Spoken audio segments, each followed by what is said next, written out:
I would just remind the listeners that becoming self-aware and building relationships takes time. It's a journey. It's not a destination. And the more intentional you are of how am I making another person feel, whether that's the grocery clerk as you're telling them, like, don't put your frozen stuff with your vegetable stuff, right? Which is a pet peeve for me. I don't like the lettuce with the frozen stuff. Or you're telling someone about the next big project, or having to, lay someone off. Leadership just isn't about vision, strategy, or charisma. It's about how you make people feel. Today, I'm joined by leadership strategist and cultural transformation expert, Andrea Wanerstrand, to unpack the emotional footprint of great leaders. If your team leaves meetings feeling confused or crushed, we're talking about you. But if you've ever wondered how to create trust, loyalty, and momentum without burning out or bulldozing, you're in the right place. Welcome, Andrea. Thanks, Melissa. It's great to be here. Excited to chat with you today. Now, you said that how leaders make people feel is often the most important thing they will actually do. Let's unpack a little bit about that. Why are emotions so central in leadership today? Well, first and foremost, we are all humans, and our nervous system doesn't differentiate between work you and personal you. So the emotions are always and have always been in the workplace. And people don't remember what you say, they remember how you feel. And if you want people to follow you and be loyal and produce, you have to understand your impact on them. And so it all comes down to how you make others feel. I love that. I'm curious what happens when leaders underestimate the emotional impacts in the presence in their meetings. What happens? So when we don't have emotional awareness on our impact on others, we can often live in assumptions through the lens of our own. So if it's not something that motivates us or upsets us, we often run into the assumption zone. We presume that they will feel the same. And more often than not, it is not a one-to-one correlation that they feel exactly the same as us. And that can get us into a lot of trouble because we'll have miscommunication, a misunderstanding of expectations. Even some people might take some things too personally and feel like you're critiquing them when that isn't even your intention in the first place. So part of it is miscommunication starts to blossom and feed in that environment when you're not emotionally aware of both your own emotions and those around you. Ready to lead smarter and invest wiser? On the Executive Connect podcast, we unpack executive strategies for wealth and influence. Hit the subscribe button now. Don't just watch, act. I love that. I think there's so much to that. It's kind of, I don't think most leaders wake up thinking, how am I going to affect somebody's nervous system today? But maybe they actually should, and it causes a ripple effect in their day to day. So, what are those ripple effects? Where do you see leaders making a mistake where they aren't aware of their emotional impact that they're having with their staff or their employees? Well, a typical one is that we carry the energy from whatever we just came out of into the next thing. So if you go meeting to meeting and you have a really intense meeting that perhaps got you a little heated or a little perplexed or frustrated, and you come into the next meeting with an individual or a group, that energy that you have, you can read it on your face, maybe that you're frustrated, your tone might not have been reset. So unless you've purposefully and intentionally said, okay, I'm going to take a brief pause, take a breath, and then go into the next thing, there's this domino effect that can be carried from situation to situation. And you might not be able to share what just happened in that meeting beforehand. So you're coming in a little energy high, frustrated, and people start trying to fill in the blanks. We're storytellers as humans. And so they're like, okay, she's in a bad mood today, or what's going on? Maybe the quarterly numbers came in bad, or are there layoffs coming? We start making up all these stories, and really it's just you came out of a meeting that just really either drained your energy, really frustrated you, has nothing to do with them, and you've just infused a situation that has nothing to do with the actual people that you're interacting with, but now that you've impacted them. That's a common one that I see left and right. And so it can be solved pretty easily in the aspect of taking a 2-minute pause or even a 30-second pause and saying, all right, how am I going to show up in this next meeting or this next interaction? And how do I want to make them feel in order to get what output or what impact happening? But when we don't take that pause, we're just carrying things forward, and there is a ripple effect. So true. And I love that you said that, because I was often guilty of it myself. I think when I started working remotely even more during the pandemic, I was going, just like you said, from meeting to meeting and coming off. And it was almost like these aggressive calls were contagious that I was on. And then I Mm-hmm. was kind of pulled into the aggressiveness. And then you start the next one kind of like a little on tilt and wired. So I feel like it's contagious, whether it's a positive or a negative. We can bring that positive team dynamic, or we can bring that negative team dynamic. So I'm curious, how can leaders recognize the subtle signs that their energy, whether positive or negative, is affecting the overall company morale? Well, some of those signs are, how are people interacting with you? Are they hesitant? Is there any change? Are there any patterns that are happening? And the thing is, emotions are energy. You're getting upset, maybe you feel it in your gut, your tension in your shoulders, you're grinding your teeth. That's part of why we can feel our blood pressure getting up. On a positive emotion, you ever have a really good belly laugh?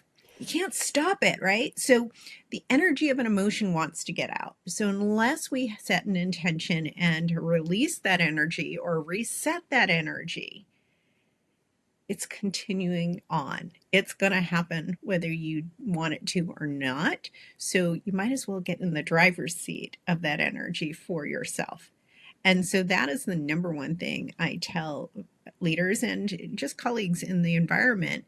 How do you want to show up today? And how are you going to maintain and manage your own energy? Because so many times, yes, there's an impact to those around us, but you get to the end of your day and you just feel drained.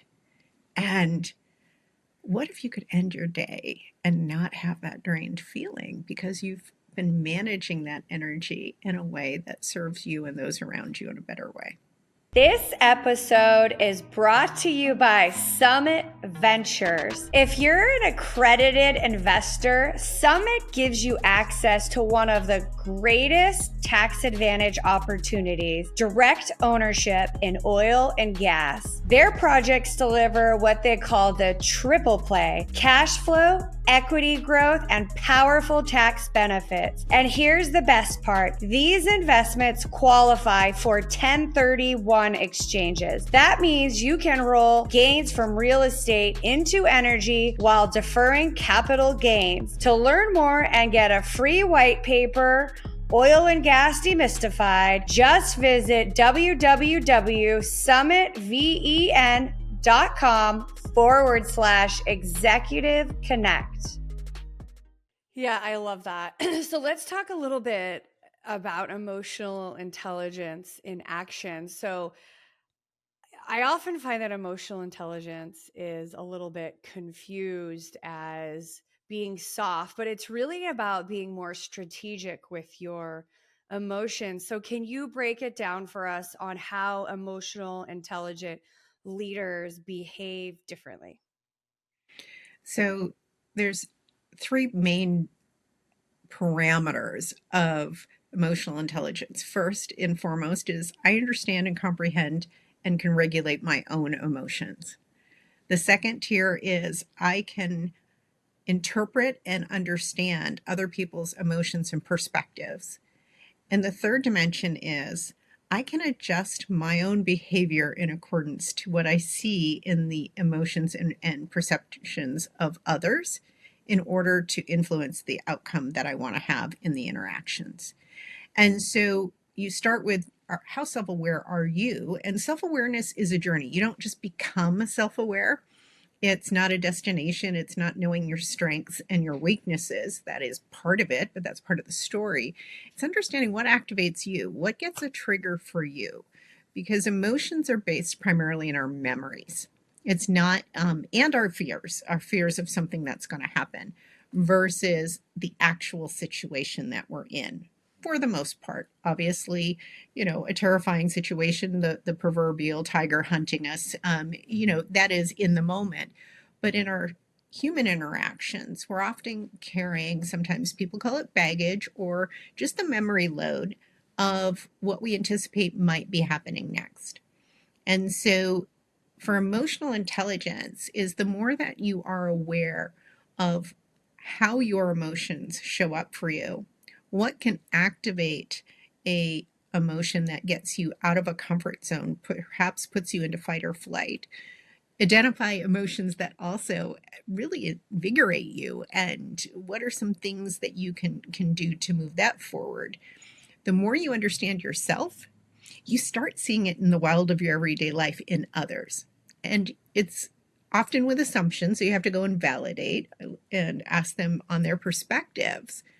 But when you're able to do that, that emotional intelligence, in particular, the activation of emotional awareness, both in yourself and others, you can communicate so much more efficiently, clearly, and with connection. I love it. Now, this is an interesting question. I want to get your thoughts on how does emotional intelligence show up in these tough conversations or high stake meetings with executive teams, leaderships, or just people working in maybe even an entrepreneur startup, or any business. So, are you stepping in to the courageous conversation, saying the hard thing in a way that's constructive to move things forward? I call that being kind. Or are you staying nice? I'm going to try to be liked here in this situation.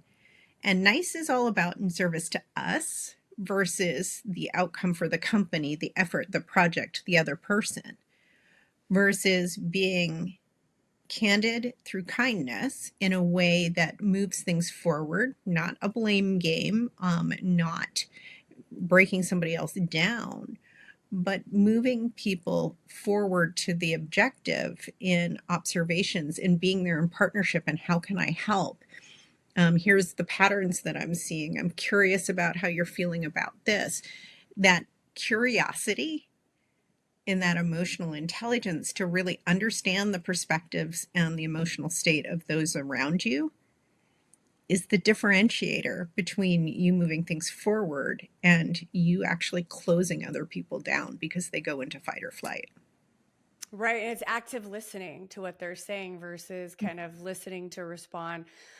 I want to get your take on something else. So I started my career as a civil engineer. So I was told a lot that you're analytical, so therefore you don't have emotional intelligence. So I'm curious to get your take if emotional intelligence can actually be developed in analytical people.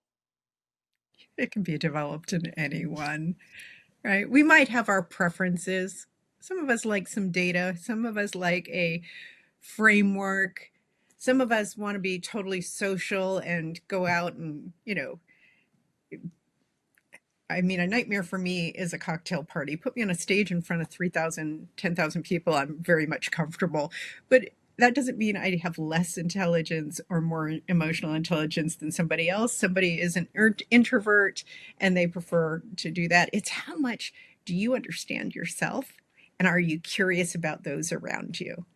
And I would argue that anyone in engineering is some of the most curious people I know. So it's not a type that can be more emotionally aware than others. It's how courageous we are to be brave and look at the hard things and figure out where we're the common denominator in our own frustrations.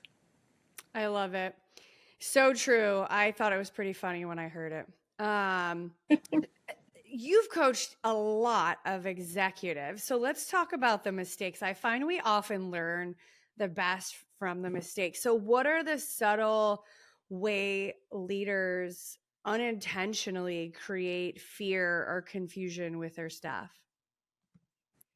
We jump into problem solving.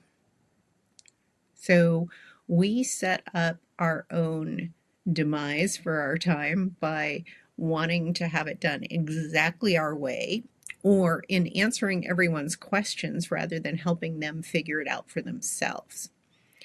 And that has an impact not only on you as far as taking up your time or creating an overdependent team, because they're not going to pass go unless, Melissa says so, and you're also demising. There's an aspect of really diminishing, and it's a demise of their own self-confidence, their own self-worth in their role.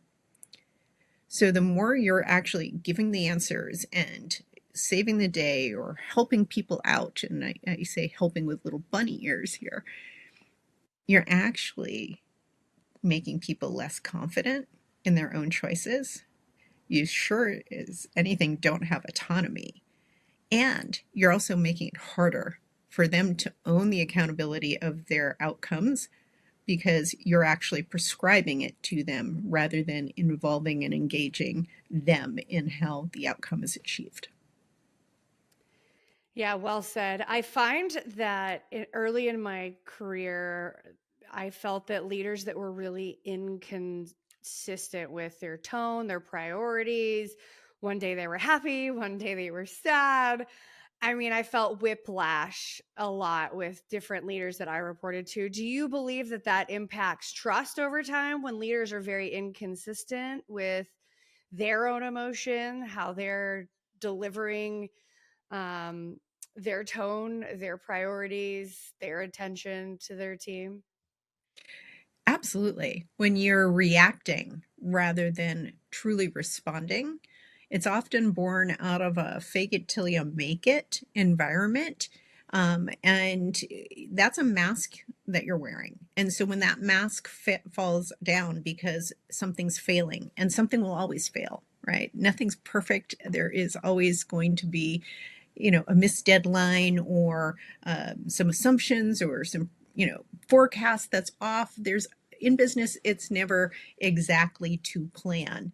And if you cannot navigate the incongruencies of the environment, and you're trying to be perfect with some mask of what professionalism and being a leader looks like, you're going to cause that whiplash for your team in the aspect that they don't know what to expect. The movies in the 80s and 90s used to have like the boss coming up the elevator and everybody would be texting each other or indicating that, oh, the boss is coming, and all of a sudden everybody behaves, right? And you see the whole scenario, and it was used over and over. The unfortunate part is that is still sometimes a reality.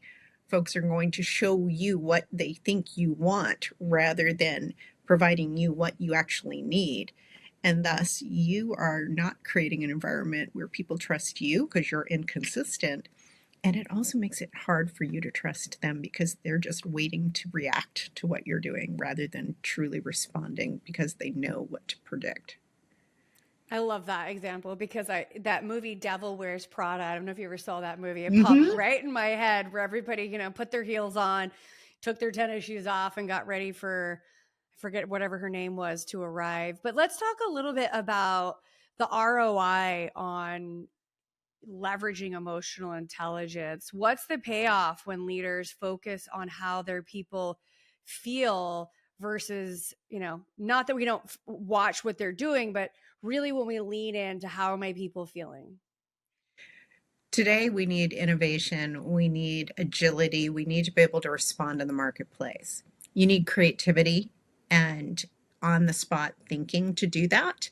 And our brains can physically not process in a creative zone if we are living in fear.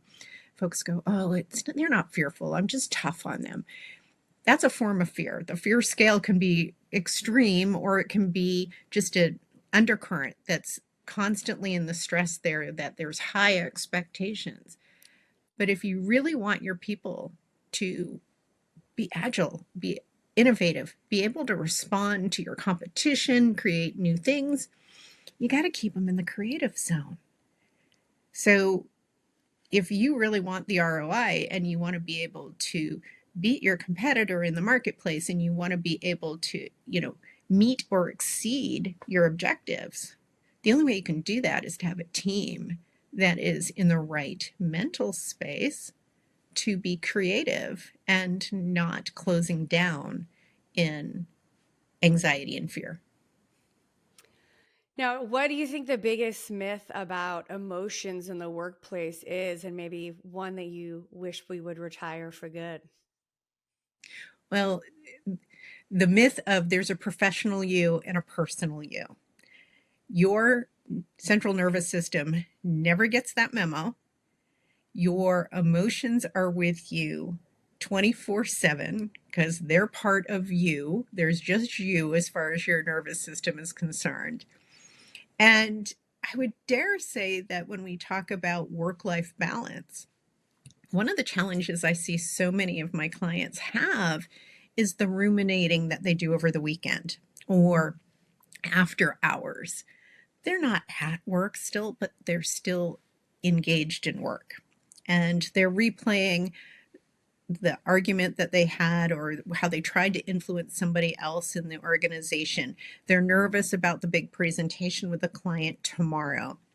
It's Sunday afternoon and they're prepping for the week, even though they're not officially prepping for the week.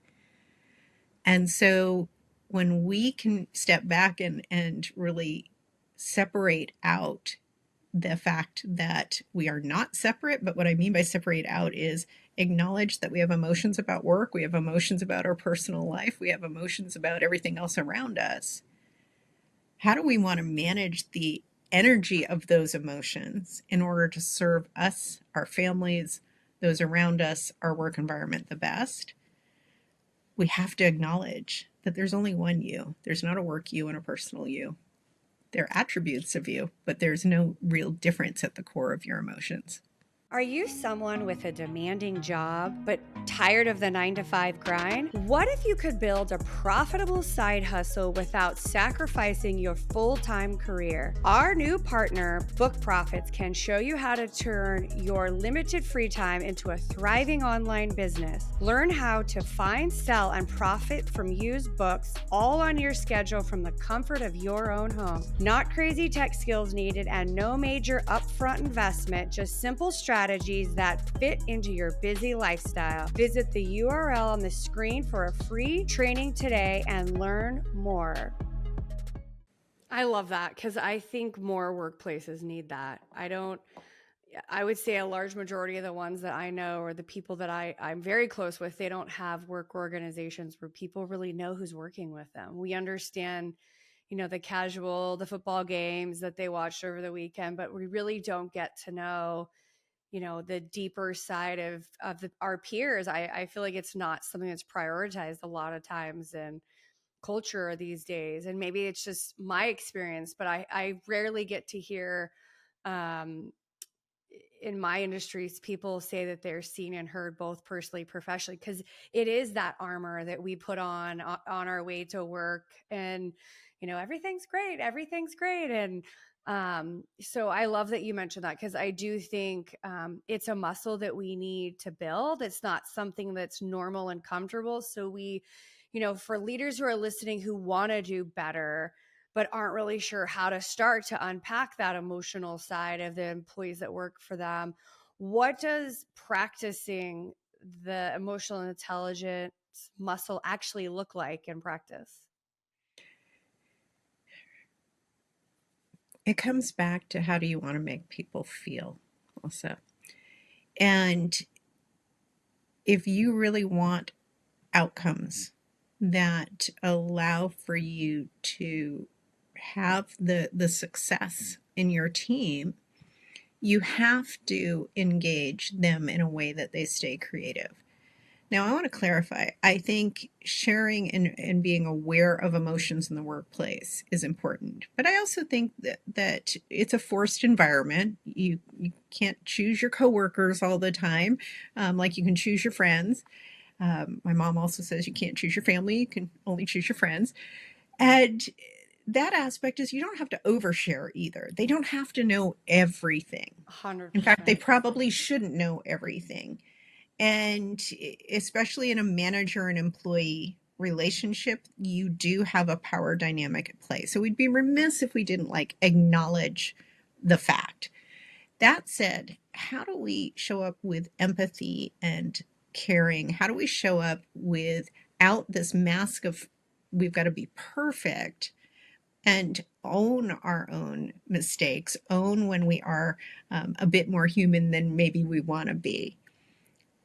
In doing that and setting that example, you actually make it allowable, right? It's a freedom within the unit that you're working, whether that's your small team or the company wide, in creating an environment where people own their mistakes, they own when they show up inappropriately and apologize for it, because we will slip up. Even when you're aware of something, it once it's seen, it can't be unseen, but that doesn't mean you'll never do the wrong thing again.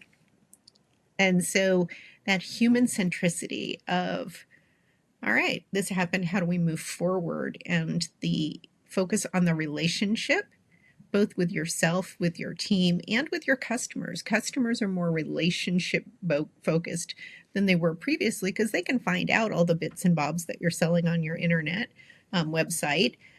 They want to know whether it's the right solution for them and does it really fit their objectives, and they want some validation. So even when I work with sales organizations, it's about how do you have that relationship and understand the emotions of the buyer on the other side. So relationship is important. The emotions of a true relationship differentiate whether you have true trust or not. And if you really want to succeed, and I would dare say outperform, you got to be willing to step out of that comfort zone and share the emotion. I love it. Now, what role do you think feedback plays in building emotional intelligence? I would say both giving and receiving. Feedback's critical in the aspect that how you're giving it. Are you giving it in a way that's constructive, that is well intended and well executed? Is it timely? Is it tied to observation? Or is it tied to judgment? Oh, that was a crappy presentation. I mean, that's not helpful to anyone. Versus, there's some opportunity in what I just saw here in the last meeting. I'd love to share that with you, Melissa. Would you be open to me sharing that? Because I really believe in what you're able to do. I just saw some opportunity. How's that sound? That's way different than somebody just dumping on somebody else. And then what you do with that feedback, it's somebody else's perspective. It's not necessarily your truth, it's their experience. And you have to put that in perspective for yourself as you're taking it in.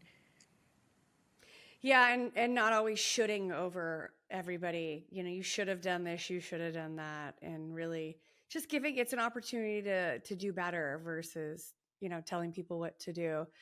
So let's zoom out a little bit. If more leaders cared about how people felt in their presidents and at their workplace, what kind of ripple effect could that have in the workplace today? The workplace stress would go down, right? The micro stresses, the miscommunications, am I next on the chopping block for being laid off? How confident am I in my performance, and do they see me? Stress in itself causes more anxiety in the workplace, and it's micro stresses. So when we can be aware of our emotions and that ripple effect of coming from one meeting to the next, and all of a sudden you've given a ton of energy, that it was unintended and you've created chaos and folks feeling less confident because of that. If you stop doing that, the stress goes way down.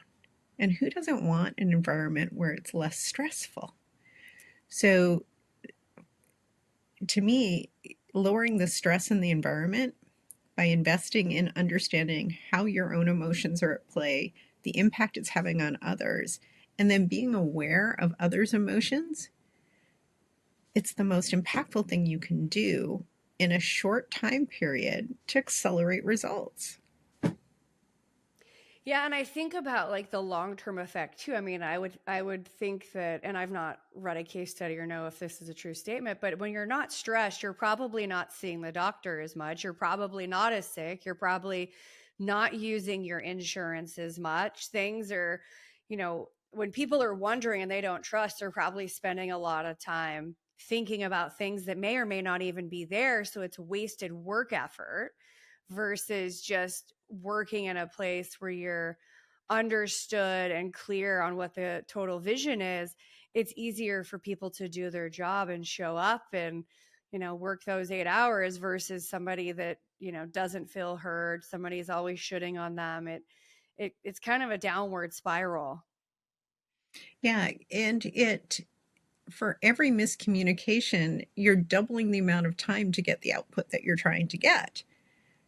Right? So you're compounding that stress versus trying to get it right out of the gate the first time. And it won't be perfect, but if you're progressing over perfection and you're course correcting along the way, it is a domino effect. You'll see higher engagement, less turnover, a lot of HRE type terms that we can go through here. But for a business person, it means you have more continuity in your team, more focus on your customers and what you're trying to achieve. And a lot of the back and forth shoulds and coulds get course corrected through open communication. It's a win across the board. Yeah, and I think maybe it's Brene Brown that says being clear is kind. I love that. I don't know if it's Brene Brown or somebody else, but I think when we're all clear and we understand it, there's less room for wondering, thinking, anxiety, or what all the kind of low vibration emotions are versus just staying engaged, involved, inventing, finding problems to solutions. So what's your long, I'm curious to get, in a world that's moving more towards technology, AI, we're, working remote, a lot of people are traveling more. What's your vision and maybe what's possible when workplaces lead with empathy and awareness? The technology is there to support us. And I see more and more the importance of relationship, the human connection, especially in, you look at the alpha generation coming in and they're entering the workplace, and for them, a priority on living life to its fullest and versus the Gen Xers and the boomers that went to school for 20 years, then they worked for 50 years, and then they're, quote, retired and living for 10 years. I was at a recent conference back in June for Fortune for the workplace innovation, and Alpha on stage says, that was what you were taught. For me, I don't want to wait and live those 10 years. I want to live all of them.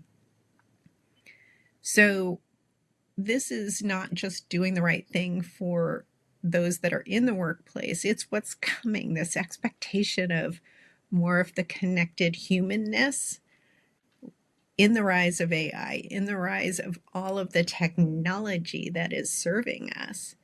It's actually opening up space for us to be more connected. And that's my vision. 100%. I would agree. I think people want community and connection more than ever. I don't know.